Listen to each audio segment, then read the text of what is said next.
നാട്ടടുക്കളയിലേക്ക് എല്ലാവർക്കും സ്വാഗതം. നമുക്കിന്ന് വെള്ളപ്പയർ ഉപയോഗിച്ച് ഒരു തോരൻ തയ്യാറാക്കാം. അത് ഞാൻ കുറച്ച് സമയം കുതിർത്ത് വെച്ചിന്. ഇത് നന്നായി കഴുകിയെടുത്തിട്ടുണ്ട്. ഇതിൻ്റെ കൂടെ ചേർക്കുന്നത് കൂമ്പാണ്.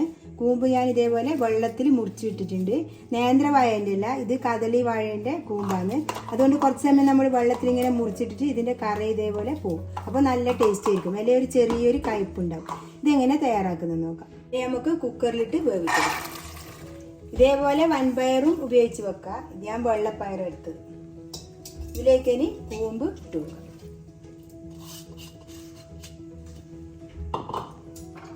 ഇതിലിനി 2 പച്ചമുളക് മുറിച്ചിട്ട് കൊടുക്കുന്നുണ്ട്. നല്ല എരിവുള്ള പച്ചമുളകാണ്, അതുകൊണ്ട് 2 എണ്ണം മതി. ഇതിലാവശ്യത്തിന് മഞ്ഞൾപ്പൊടി ചേർത്ത് വെക്കാം.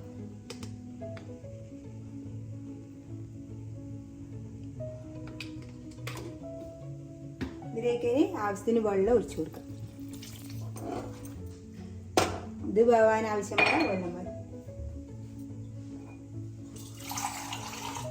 കുറച്ചുകൂടി ഒഴിച്ചു കൊടുക്കാം. ഇത്ര വെള്ളം ഒഴിച്ചിട്ടുണ്ട്. ഇനി ഇത് മൂടി വെച്ച് വേവിച്ചെടുക്കാം. ഇതിന് ബന്ധം നോക്കാം.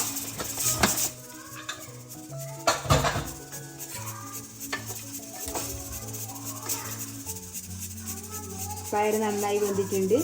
ഇനി ഇത് മാറ്റി വെക്കാം. ഇനി നമുക്കിതിലേക്ക് ഒരു ചീനിച്ചട്ടി അടുപ്പത്ത് വെക്കാം.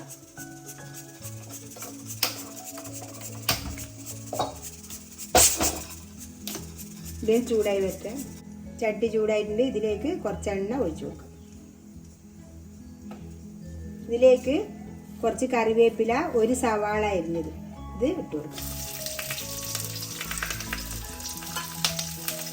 ഇതിന് കുറച്ചൊന്ന് വാടി വെക്കാം. ഇതിലേക്ക് ആവശ്യത്തിന് ഉപ്പിട്ട് കൊടുക്കാം. കുറച്ച് മഞ്ഞൾപ്പൊടി ഇട്ട് കൊടുക്കാം.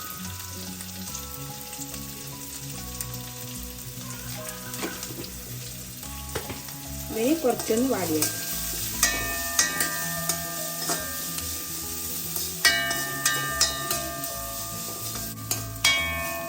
ഇത് വാടി വന്നിട്ടുണ്ട്. ഇനി ഇതിലേക്ക് വേവിച്ച് വെച്ച കൂമ്പും പയറും കൂടി ഇട്ടു.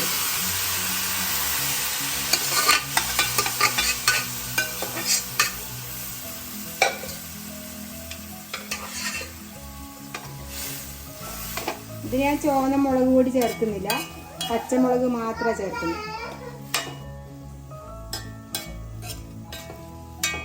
ഇതിന് കുറച്ച് വെള്ളം വറ്റി വരട്ടെ.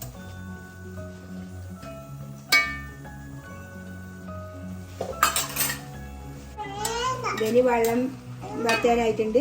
ഇതിലേക്ക് കുറച്ച് തേങ്ങ ചേർത്ത് കൊടുക്കാം. കുറച്ച് കറിവേപ്പിലയും ഇട്ട് കൊടുക്കാം.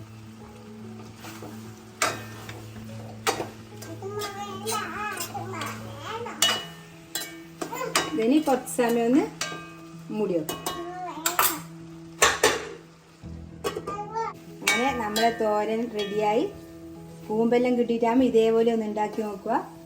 എൻ്റെ വീഡിയോ ഇഷ്ടപ്പെട്ടിട്ടുണ്ടെങ്കിൽ ലൈക്ക് ചെയ്യുക, ഷെയർ ചെയ്യുക, സബ്സ്ക്രൈബ് ചെയ്യുക. നല്ല രുചിയുള്ള ഒരു തോരനായിരിക്കും.